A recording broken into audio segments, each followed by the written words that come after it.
என் பேர் பரமசிவன். நான் கோனார். பால்ராசு நாட்டாருன்னு எனக்கு ஒரு ஃப்ரெண்டு உண்டு. அந்த காலத்திலேயே அவர் செம்பப்பேட்டைக்குள்ளே கடை வச்சுருந்தார். அப்போ நாங்கள் பழக்கம் எங்கள் 2 பேருக்கும். அதுக்கு பின்னாடி அவர் இங்கே வந்து இருக்கிறதாக சொன்னாங்க. எனக்கு நடக்க முடியாத ஒரு சூழ்நிலை. அப்போது ஒரு பையனை விட்டு கூட்டிகிட்டு போனாங்க. அங்கே அவர் மாடியில் இருந்தார். பல்கில் மாடி இருக்குது. நான் போகும்போது மாடி ரோட்டை பார்த்து உள்ளுக்கு இன்னும் 2-3 ரூம்கள் இருக்குது. ஒரு ரூமில் இருக்கார் அவர். அவரை பார்த்து பேசிக்கிட்டு இருந்தேன். அப்போ எனக்கு அந்த இடத்துல எனக்கு ஒரு ஜாமான் வாங்க வேண்டியிருந்துச்சு. அவர்கிட்ட ஒரு 3000 ரூபா கைமாத்தா வாங்கினேன். வாங்கி கொண்டுக்கிட்டு அவர் திரும்ப அந்த பையனை கொண்டு என்னை வீட்டில் விட்டுட்டாங்க. அப்போ ஒரு வாரம் கழித்து அவர் கோயம்புத்தூரில் குடியிருக்கிறதாக என்கிட்ட சொன்னார். கோயம்புத்தூரில் குடும்பம்லாம் இருக்குது பரமசிவம் அப்படின்னு சொன்னார். அப்புறம் அது மறுவாரம் வரையில் அங்கேருந்து வந்திருக்காரு.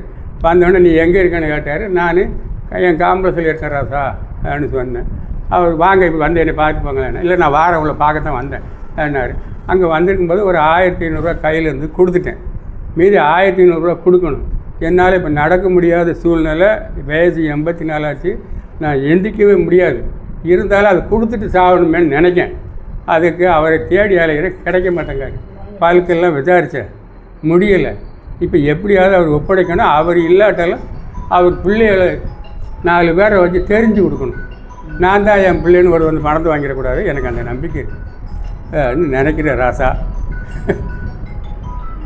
அதனால் எனக்கு நல்லதே செய்யுங்க. நல்லா இருக்கணும். நான் என்ன அடுத்த பிறவி இதே மாதிரி நன்மை செய்யணும். அந்த ஆயுள் நீடிக்கட்டும்.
செருப்பக்கு போகிறது கிடையாது.